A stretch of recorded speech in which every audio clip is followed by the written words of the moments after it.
Right now at noon, the White House facing questions over a temporary tariff exemption for high-tech items made in China, what the administration is saying, and the message from small business owners. Plus, historic flight, new video of the first all-female crew traveling to space. This is News 3 Now at noon. Thanks for joining us on a Monday. I'm Josh Breiter. Right now, the search continues for a missing boater in the Wisconsin River. Wisconsin Dells police say 3 people fell into the river April 3rd when their boat capsized. 20-year-old Francisco DiFilippo is still missing, but police say the search has been on hold because the river is too high with dangerous conditions. Police say moving forward, the focus of the search will shift further south of the river where the water is more shallow. Police are asking the public to be on the lookout. During the incident, one person made it safely to shore, but rescue crews found 75-year-old Louis DiFilippo dead on April 4th. 2 people are now charged in the murder of a 23-year-old man in Pleasant Springs. Prosecutors say 18-year-old Creed Moore and 24-year-old Dwayne Johnson killed Kyle Thrasher. Thrasher died at the BP gas station just after midnight on March 7th. The sheriff's office says the suspects and victim knew each other. The sheriff's office also says Thrasher had been robbed before the shooting but was cooperating. They still don't know why the shooting happened. Both suspects face several charges.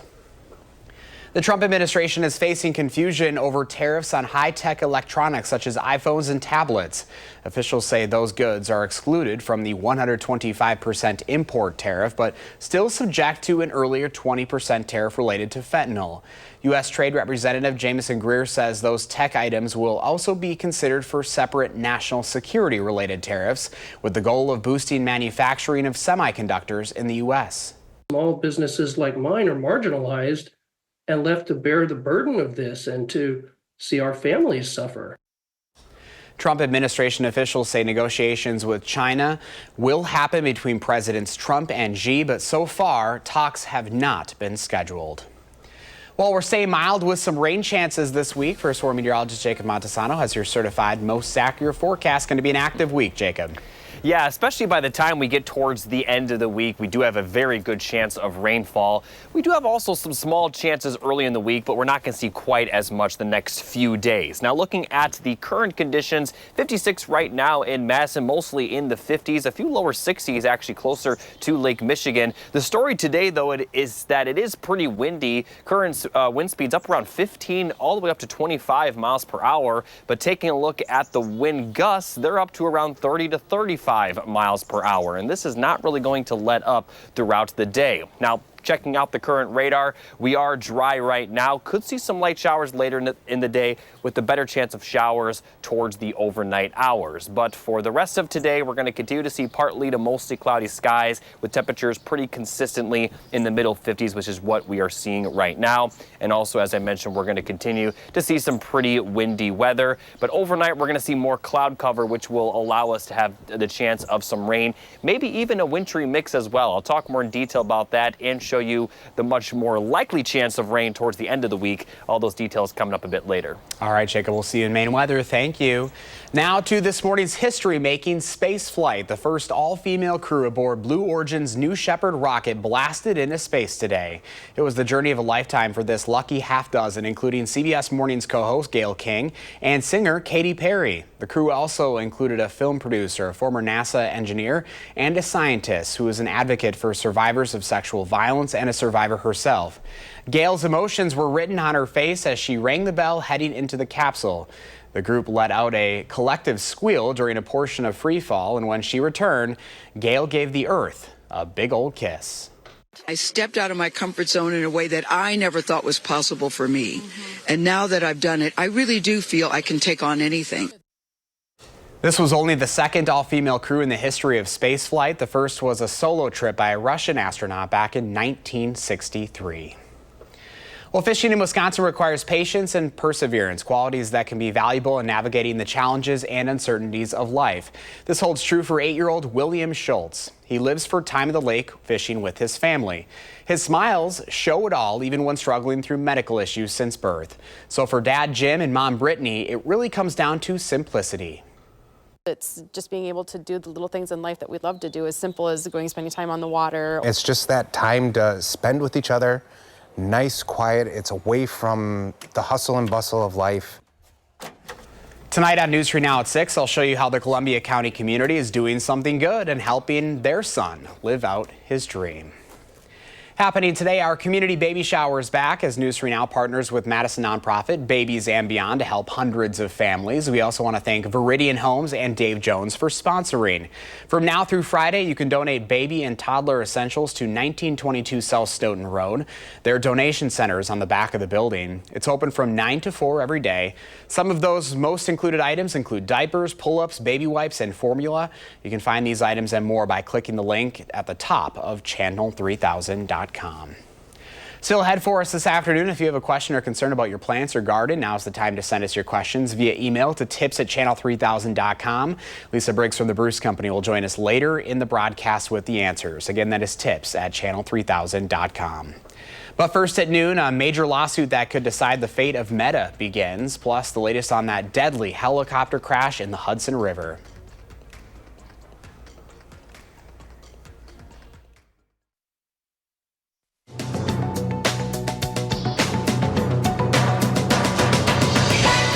Today, a mega lawsuit kicks off that could decide the fate of Meta. The Federal Trade Commission is accusing billionaire Mark Zuckerberg's company of stifling competition with its purchases of Instagram and WhatsApp. Meta says the purchases were necessary to compete with other popular apps like TikTok and YouTube. Federal prosecutors want the Facebook parent company to spin off Instagram and WhatsApp. New York Helicopter Tours, the company behind last week's deadly chopper crash in the Hudson River, is shutting down. That's according to the Federal Aviation Administration. Right now, the FAA and National Transportation Safety Board are investigating what caused the sightseeing aircraft to fall from the sky, killing a family of 5 passengers from Spain and the aircraft's pilot. CBS News reached out to the owner of the company, who responded, "Our sole focus is on assisting the NTSB in its investigation and grieving the tragic loss of life." And Minecraft ruled the box office for the second weekend in a row, taking in more than $80 million domestically. The film is now the highest-grossing Hollywood release of the year. Animated Christian film The King of Kings was second with more than $19 million. Spy action film The Amateur brought in $15 million to take third. That's your CBS News Money Watch report. For more, log on to cbsmoneywatch.com. At the CBS Broadcast Center, I'm Jesse Mitchell. Here's the stock numbers at the noon hour. The Dow was up 66 points, NASDAQ down 13, and the S&P 500 up 26. Pam has the farm numbers ahead, and Jacob's tracking the first warn forecast. Plus, later on Live at 4, how to level up your Easter ham with some simple ideas to wow your guests.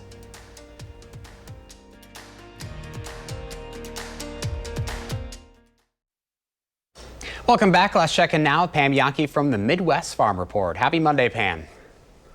Yep, so far pretty happy, Josh, that's for sure. After a busy weekend, a lot of activities. Tail end of last week, into the weekend. Friday, we were at an FFA competition on the east side. Also Friday, of course, Midwest Horse Fair. A couple of my staff members had a chance to get there. And in the evening, Temple Grandin was on campus talking with folks about humane animal handling, as well as her continued campaign recognizing and making people aware of autism.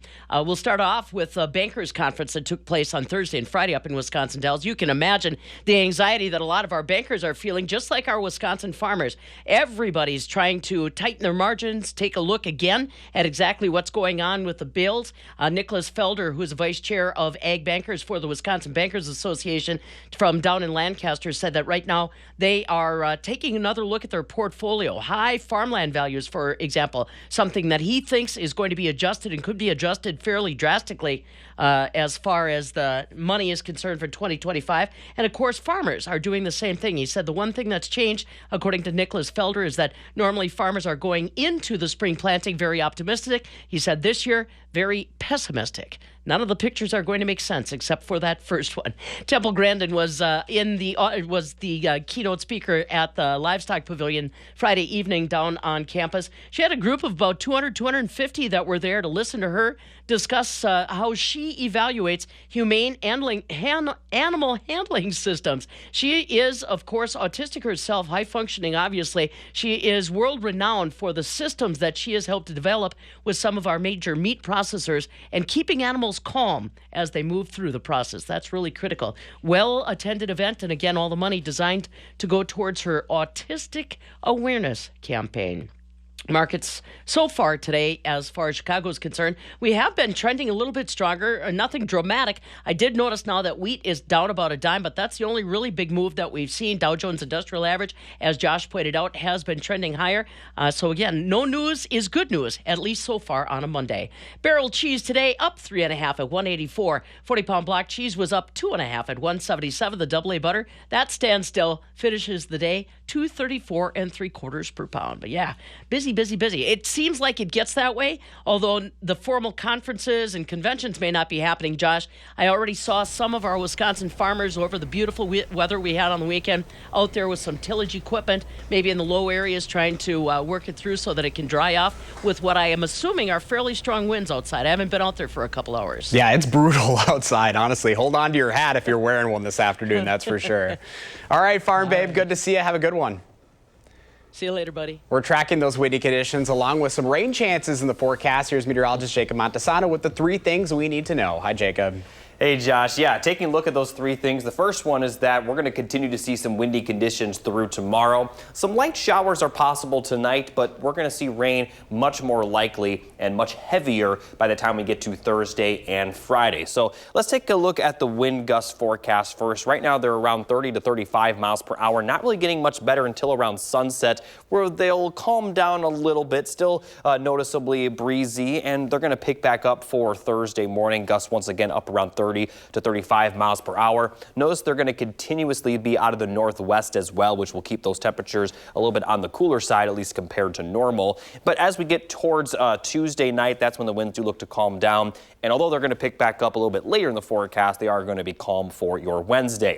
Now, as far as the precipitation forecast goes, we are expecting a little bit more sunshine at points today. But after sunset, we'll see some scattered light showers move through the area. The rain is expected to be very light. Everyone has a chance of it, but it is possible that some areas don't see any precipitation at all. And notice a little bit of those pink colors indicating the possibility of a light wintry mix, maybe even some light snow. Certainly not expecting any accumulation, but the light wintry mix could create some slippery roads. And some of this precipitation may last into Tuesday morning, but it's mostly going to be tonight. And then later in the day Tuesday, we're going to certainly be dry with those skies becoming clearer by the time we get to the overnight hours. Now, looking at the temperatures for the rest of today and for tomorrow, highs will be in the middle 50s today. That's pretty much what they are right now. Not really going to change much throughout the day. And then for tomorrow, we're going to see them a little bit cooler. Highs will be near 50.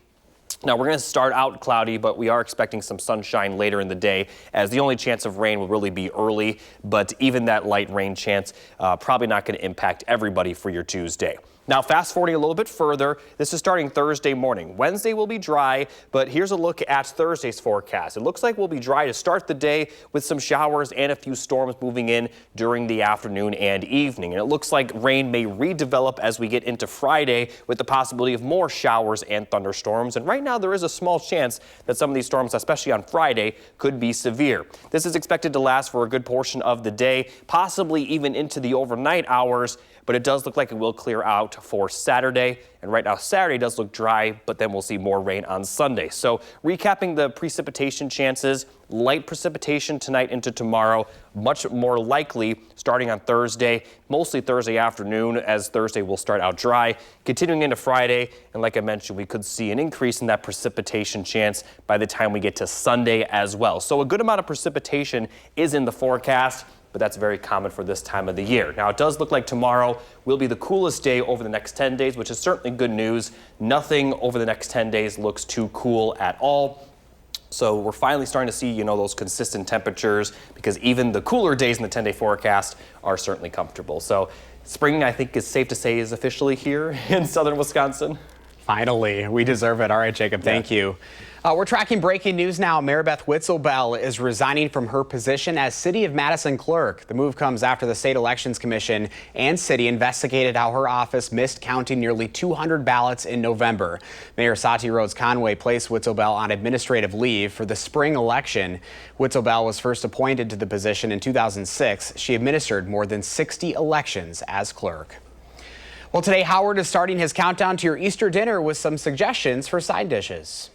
Our goal here in the Mr. Food Test Kitchen this week is to make sure that you have lots of quick and easy recipes that'll make your Easter dinner the talk of the town. And since no holiday menu would be complete without a really good creamy potato side dish, we figured we'd share one that always gets rave reviews. When making this in the past, I used to start off by peeling and shredding the potatoes, but rather than doing that, today we're using a bag of frozen hash brown potatoes that we've thawed.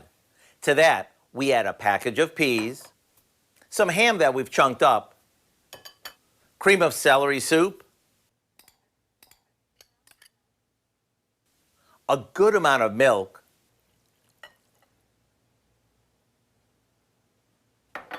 a bit of onion powder, and some ground black pepper. After this is mixed really well, we pour it into a casserole dish and generously top it with crushed butter crackers. You could bake this right away or assemble it ahead of time and bake it off right before dinner or brunch. Either way, you're gonna love how creamy and satisfying it is. To get the recipe for our ham and scallop potato casserole, simply visit our website. I'm Howard in the Mr. Food Test Kitchen, where today we found an easy Easter way for you to say, ooh, it's so good. Ahead at noon, Lisa Briggs from the Bruce Company is here answering your plant and garden questions. Email them to tips@channel3000.com and we'll get the answers next.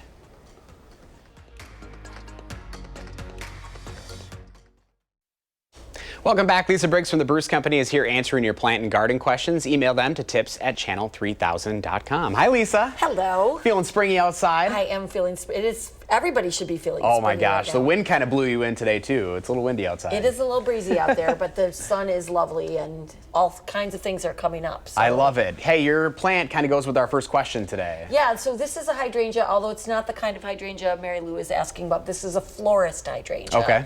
So it is not a plant that's hardy here to be out in your garden, but it's almost Easter, and at Easter time we get lots of really beautiful bloomers in that are forced, so people can enjoy them. Nice color for this time of the year, yeah. Yes, and it's such a pretty blue. I love it. Let's get to Mary Lou's question. She wants to know how and when to prune and establish hydrangea.